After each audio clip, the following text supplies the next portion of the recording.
Silicon city ಬೆಂಗಳೂರಿನಲ್ಲಿ ದಿನದಿಂದ ದಿನಕ್ಕೆ ನೀರಿನ ದಾಹ ಜಾಸ್ತಿ ಆಗ್ತಾ ಇದೆ. ಅರ್ಥಾತ್ ನೀರಿನ ಅಭಾವ ಉಂಟಾಗಿದೆ. ಹಾಗಾದ್ರೆ ಬೆಂಗಳೂರಿನ ಯಾವ್ಯಾವ ಏರಿಯಾದಲ್ಲಿ ನೀರಿಗಾಗಿ ಹಾಹಾಕಾರ ಇದೆ, ಅಲ್ಲಿನ ಜನ ಜಲಕ್ಷಾಮದ ವಿಚಾರಕ್ಕೆ ಸಂಬಂಧಪಟ್ಟಂತೆ ಏನು ಹೇಳ್ತಾರೆ, ಬನ್ನಿ ಅದನ್ನೇ ನೋಡ್ಕೊಂಡು ಬರೋಣ. ಬೆಂಗಳೂರಿನಲ್ಲಿ ಜಲಕ್ಷಾಮ, ನೀರಿಲ್ಲದೆ ಪರದಾಟ.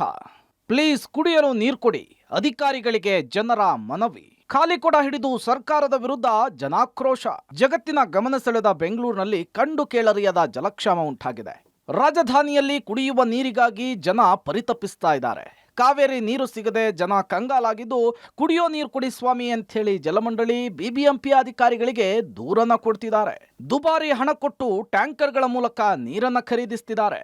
ಟ್ಯಾಂಕರ್ಗೆ 800 ರಿಂದ 1000 ರೂಪಾಯಿ ತನಕ ಹಣ ಕೊಟ್ಟು ಖರೀದಿಸ್ತಿದ್ದಾರೆ. ನೀರು ಸಿಗದೆ ಜನ ಆಯಾ ಏರಿಯಾಗಳಲ್ಲಿ ಖಾಲಿ ಕೊಡವನ್ನ ಹಿಡಿದು ಫ್ರೀ ಗ್ಯಾರಂಟಿಗಳು ಬೇಡ, ನಮಗೆ ಕುಡಿಯೋದಕ್ಕೆ ನೀರು ಕೊಡಿ ಅಂತ ಕೇಳ್ತಿದ್ದಾರೆ. ಸರ್, ನಾವು ವಾರಕ್ಕೆ 2 ಸಲ ಟ್ಯಾಂಕರ್ ಓಡಿಸ್ಕೊತೀವಿ. 950 ರೂಪಾಯಿ ಕೊಡ್ತೀವಿ ಒಂದು ಸಲಿಗೆ. ಅದು ಬಾಡಿಗೆ ಮನೆಯವ್ರು ಕೊಟ್ಟರೆ ಕೊಡ್ತಾರೆ, ಇಲ್ಲಾಂದರೆ ಓನರ್ಗಳಿಗೆ ತಲೆ ಮೇಲೆ ಬೀಳುತ್ತೆ. ಹಂಗಾಗಿ ಇವಾಗ ಏನಾಗಿದೆ ಅಂದರೆ ನಮಗೂ ನೀರುಗಳ ಅವಶ್ಯಕತೆ ತುಂಬಾ ಇದೆ. ಈಗ ಏನೋ ಪಬ್ಲಿಕ್ ಟಿವಿಯಿಂದ ಒಂದು ಅನೌನ್ಸ್ ಮಾಡ್ತಾ ಇದ್ದಾರಂತೆ, ತುಂಬ ಮಾಡಿದ್ರೆ ಒಳ್ಳೆಯದು ಸರ್. ನಮಗೂ ಸ್ವಲ್ಪ ಹೆಲ್ಪ್ ಆಗಲಿ ಅಂತ ಪಬ್ಲಿಕ್ ಟಿವಿಗೆ ಥ್ಯಾಂಕ್ಸ್ ಹೇಳೋಕ್ಕೆ ಇಷ್ಟಪಡ್ತೀನಿ ಸರ್. ಸಂತೋಷ ಬೀಳ್ತೀವಿ. ಈ ಥರ ಟಿ ವಿಯವರೆಲ್ಲ ಬಂದು ಎಲ್ಲ ರೀತಿ ಜನದ ಸಮಸ್ಯೆ ಕೇಳ್ಕೊಂಡೋಗಿ ಹಾಕೋದ್ರೊಳಗಡೆ ಸರ್ಕಾರ ಒಂದು ಎಚ್ಚೆತ್ಕೊಂಡು ಏನಾದರೂ ಒಂದು ನಿರ್ಧಾರ ತಗೊತಾರೆ ಅನ್ನೋದಕ್ಕೆ ನಾವು ಖುಷಿ ಬೀಳ್ತೀವಿ. ನಿಮ್ಮ ಬಗ್ಗೆ ಪಬ್ಲಿಕ್ ಟಿವಿಗೆ ನಾವು ಥ್ಯಾಂಕ್ಸ್ ಹೇಳ್ತೀವಿ. ಇವಾಗ ಬೇಸಿಗೆ ಆಗಿರೋದ್ರಿಂದ ನೀರಿನ ಸಮಸ್ಯೆ ಜಾಸ್ತಿ ಇದೆ. BBMPಯಿಂದನೂ ಕಾರ್ಪೊರೇಷನ್ ಅವರು ನೀರು ಸರಿಯಾಗಿ ಬಿಡ್ತಾ ಇಲ್ಲ, ಅವ್ರಿಗೂ ಅಲ್ಲಿ ಸಮಸ್ಯೆ ಇದೆ. ಹಂಗಾಗಿ ಪ್ರೈವೇಟ್ ಅವರು ಟ್ಯಾಂಕರ್ಗಳು ಓಡಿಸೋದ್ರಿಂದ ಒಂದು ಬೆಲೆ, ಅದಕ್ಕೊಂದು ನಿಗದಿತ ಬೆಲೆ ಒಂದು ಮಾಡಿದ್ರೆ ಅನುಕೂಲ ಆಗುತ್ತೆ. ಪಬ್ಲಿಕ್ ತುಂಬ ಒಳ್ಳೆ ಕೆಲಸ ಇದು. ಪಬ್ಲಿಕ್ ಟಿವಿ ಮಾಡ್ತಾ ಇರೋದು ಒಂದು ಒಳ್ಳೆ ಕೆಲಸ ಮಾಡ್ತಾ ಇದೆ. ವಿಜಯನಗರದ ಹೊಸಳ್ಳಿಯಲ್ಲಿ 2-3 ದಿನಕ್ಕೊಮ್ಮೆ ನೀರು ಪೂರೈಕೆ ಆಗ್ತಿದೆ. ಅದು ಮಿಡ್ನೈಟ್ 2 ಗಂಟೆ ಸಮಯದಲ್ಲಿ ನೀರು ಬರುತ್ತೆ. ರಾಜಾಜಿನಗರ ಕ್ಷೇತ್ರದಲ್ಲೂ ಕೂಡ ಕುಡಿಯುವ ನೀರಿಗಾಗಿ ಹಾಹಾಕಾರ ಶುರುವಾಗಿದೆ.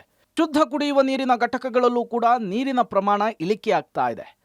ಕೋಟಿ ಹಣ ಕೊಟ್ಟು ಖರೀದಿಸಿದಂತಹ ವಿಲ್ಲಾ ಅಪಾರ್ಟ್ಮೆಂಟ್ಗಳಲ್ಲಿ ನೀರಿಲ್ಲದೆ ನಿವಾಸಿಗಳು ಕಂಗಾಲಾಗಿದ್ದಾರೆ. ನೀರು ಸಿಗದ ಹಿನ್ನೆಲೆಯಲ್ಲಿ ಅಪಾರ್ಟ್ಮೆಂಟ್ ನಿವಾಸಿಗಳು ಜಲಮಂಡಳಿಯ ಅಧಿಕಾರಿಗಳಿಗೆ ನೀರನ್ನು ಪೂರೈಸಿ ಅಂತೇಳಿ ದೂರನ್ನು ಕೊಡ್ತಿದ್ದಾರೆ.